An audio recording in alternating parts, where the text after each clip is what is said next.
Aujourd'hui, c'est un plaisir de m'entretenir avec Nicole Barriot, conseillère principale à la recherche à la Faculté des études supérieures et de la recherche de l'Université de Moncton.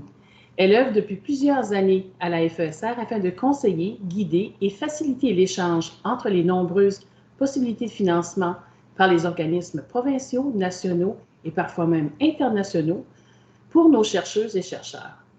Entre autres reconnaissances, le Unsung Hero Award lui a été décerné par l'Association canadienne des administratrices et administrateurs de recherche. Nicole, salut, comment ça va? Allô Micheline, ça va bien, merci toi. Ça va bien. Écoute, j'aimerais que tu nous parles un peu des tâches associées à un poste de conseillère principale à la recherche. Principalement, mon travail consiste à accompagner le corps professoral des 3 campus de l'Université de Moncton dans leur démarche pour obtenir du financement externe de la recherche pour appuyer leurs activités. Fait que ça peut commencer par une discussion informelle pour identifier des sources potentielles de financement selon leurs besoins, selon leur domaine de recherche. Puis, normalement, ça aboutit par le processus de soumission d'une demande de financement à l'organisme. Alors, dans le cadre de mes fonctions, moi, je révise toutes les demandes de financement qui sortent de l'Université de Moncton vers un organisme externe, comme les conseils nationaux, comme les organismes qu'on a au niveau provincial. Donc, je les révise, puis j'essaie de... je m'assure finalement qu'elles soient conformes aux exigences du bailleur de fonds, aux critères d'admissibilité. Puis, plus important encore, je m'assure de lire avec un regard critique pour veiller à ce qu'elles répondent le plus directement possible aux critères d'évaluation du programme. Fait que, dans le fond, c'est que je veux améliorer les chances de succès des demandes de financement une fois qu'elles sont soumises. Alors, l'aspect avantageux de ma révision, à mon avis, c'est que je donne un regard vraiment objectif, un regard externe d'une non-spécialiste dans le domaine de recherche, puis j'offre la rétroaction de cette perspective-là. Alors, c'est ça. J'espère que c'est utile plus souvent qu'autrement, mais c'est en gros ça que je fais. Je n'en doute pas que c'est utile, ma chère, parce que je tiens à préciser que Nicole est la seule personne à l'Université de Moncton, les 3 campus confondus, qui fait ce travail. Donc, elle est très, très bonne, disons-le franchement. Avec une telle diversité dans les projets de recherche, comment fais-tu pour être à l'affût de toutes les nouvelles tendances de recherche? Parce qu'il y en a de toutes les gammes. Oui, justement, tu l'as mentionné dans l'intro que je fais partie d'une association professionnelle d'administratrices de recherche qui regroupe justement des personnes comme moi qui travaillent dans toutes les universités, établissements de recherche à la grandeur du pays. Ça fait que ce réseau-là, cette association-là a l'avantage d'avoir une vraiment bonne relation avec les principaux organismes subventionnaires, surtout les organismes nationaux. Donc, il y a comme un va-et-vient régulier d'informations. Fait qu'on est toujours, c'est ça, mis au courant des nouvelles tendances ou des changements qui s'en viennent.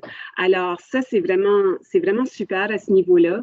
En plus, le réseau, l'association offre continuellement des webinaires, des possibilités de perfectionnement professionnel. Fait qu'il y a beaucoup de possibilités d'apprentissage. Fait que ça, c'est super aussi. Puis, j'ai également la chance, à travers ce réseau-là, d'échanger justement avec mes homologues qui travaillent dans d'autres universités partout au pays. Puis, de manière informelle, on s'échange justement comme des bonnes pratiques, des ressources, des outils, parce que souvent, on veut songer à des meilleures façons de faire notre job, mais on ne veut pas réinventer la roue nécessairement. Ça fait que c'est le fun de s'inspirer de ce qui se fait ailleurs. En plus de ça, j'essaie de garder un contact régulier avec justement les représentants des principaux organismes subventionnaires. Ça fait que c'est ça, c'est toujours avoir ce contact-là pour rester à l'affût de ce qui se passe, de participer à leur formation, à leur webinaire, puis à m'inscrire à leur bulletin de nouvelles. Donc, ça, c'est les stratégies que j'utilise là, pour me tenir à jour sur ce qui se passe et ce qui s'en vient. Te tenir à jour et très occupé, oui. Toute agence subventionnaire confondue, à combien chiffres-tu le nombre de demandes de financement que tu reçois et traites dans une année? Dans une année, je dirais que ça varie en 130 et 150 demandes par année, ce qui est quelque chose pour une... Là, on parle juste des possibilités de financement externe. Pour une université de notre taille, ça démontre vraiment le dynamisme de vraiment notre communauté de recherche. Là, certaines de ces demandes-là sont relativement plus modestes. Ça peut être 4-5 pages, un budget de 5 000 $. Il y en a d'autres, en revanche, qui sont assez substantielles, tu sais, des demandes de 20 pages plus avec des budgets de des centaines de milliers de dollars. Alors, ça peut prendre, certaines demandes vont me prendre moins d'une demi-heure, puis d'autres demandes, ça va me prendre plus qu'une demi-journée, mettons. Fait qu'il y a vraiment comme... une variation dans les... C'est ça. Puis, lesquelles de ces demandes-là sont les plus complexes? Est-ce que tu as des agences qui demandent beaucoup plus de temps à évaluer qu'une autre, par exemple? Sans nommer personne? Ben, c'est sûr qu'il y a des programmes, surtout il y a de plus en plus de programmes qui ont comme exigence d'avoir plusieurs partenaires autour de la table d'une même demande de subvention.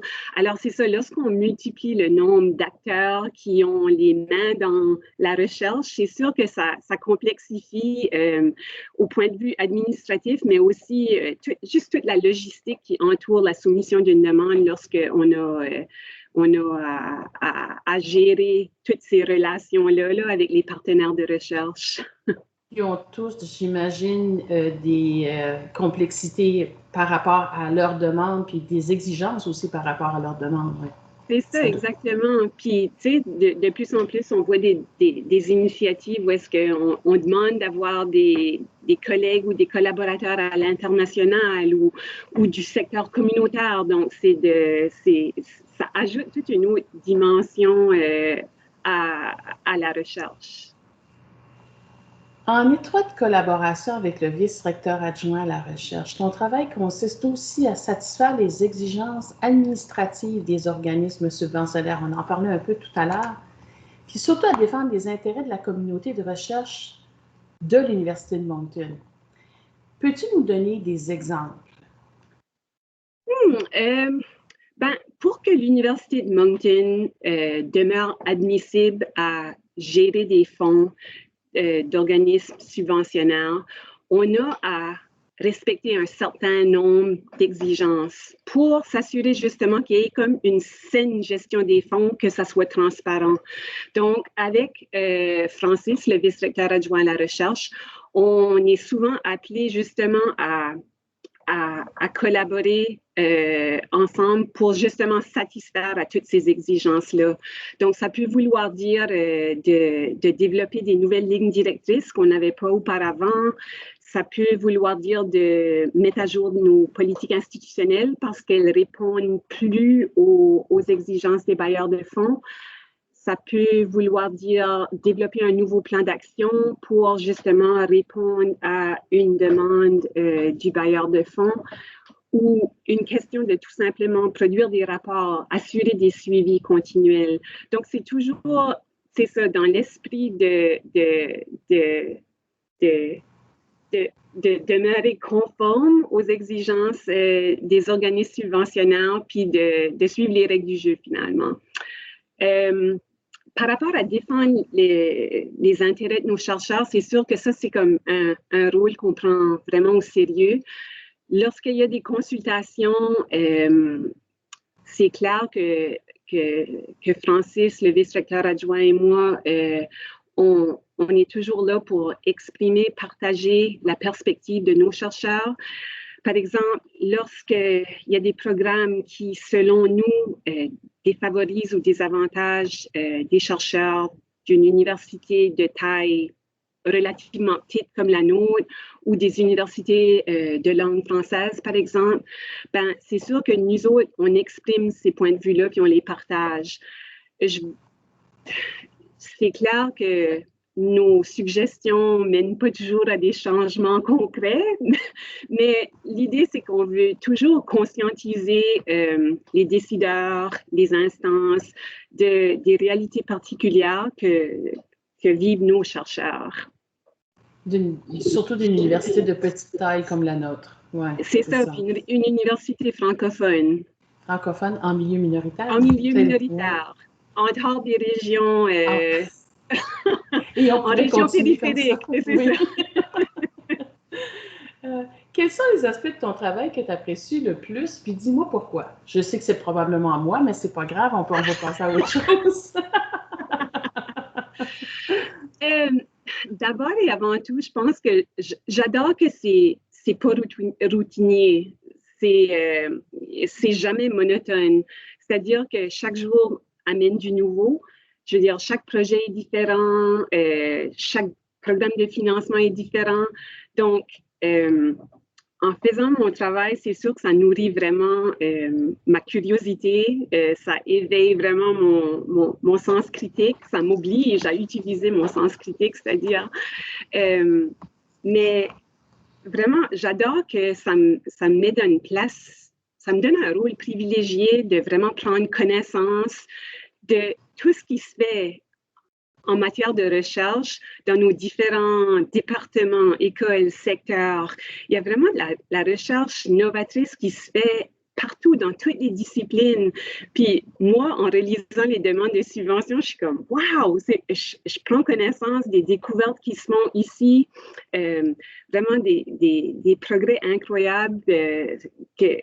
Donc, c'est ça, je pense on a vraiment une communauté de recherche dynamique, puis c'est à travers leur passion que vraiment, c'est ça, là, ils dégagent vraiment leur passion dans leur demande de subvention, puis ça me motive énormément.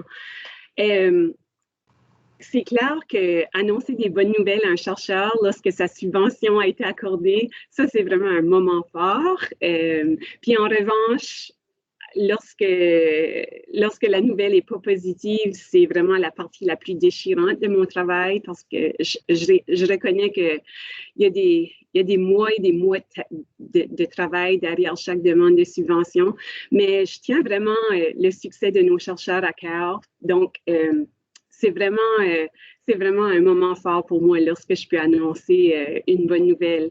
Puis lorsque c'est pas le résultat souhaité, c'est sûr que en quelque part, j'espère que la nouvelle est quand même bien reçue, puis qu'en quelque part, le chercheur peut sortir de ça comme un apprentissage quelconque, puis qu'ensemble, on peut juste discuter d'un plan de redressement, puis parler de l'avenir, puis d'une stratégie future. Alors, apprendre de cette expérience-là, en fin de compte. Exactement, c'est ça. Parce que moi, je dis toujours que même lorsque ce n'est pas le résultat qu'on a souhaité au départ, si c'est un refus, il y a quand même quelque chose à apprendre de cette expérience-là, puis c'est pas perdu, là.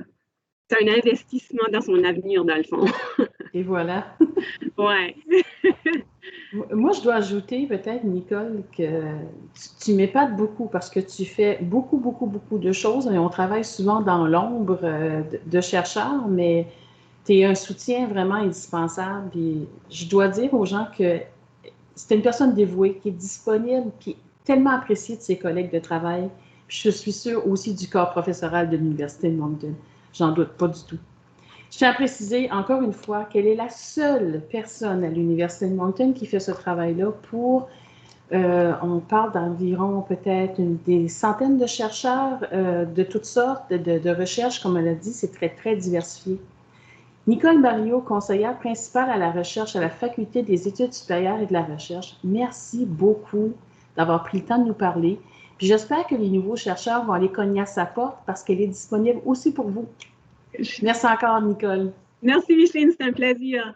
Bye bye. Bye.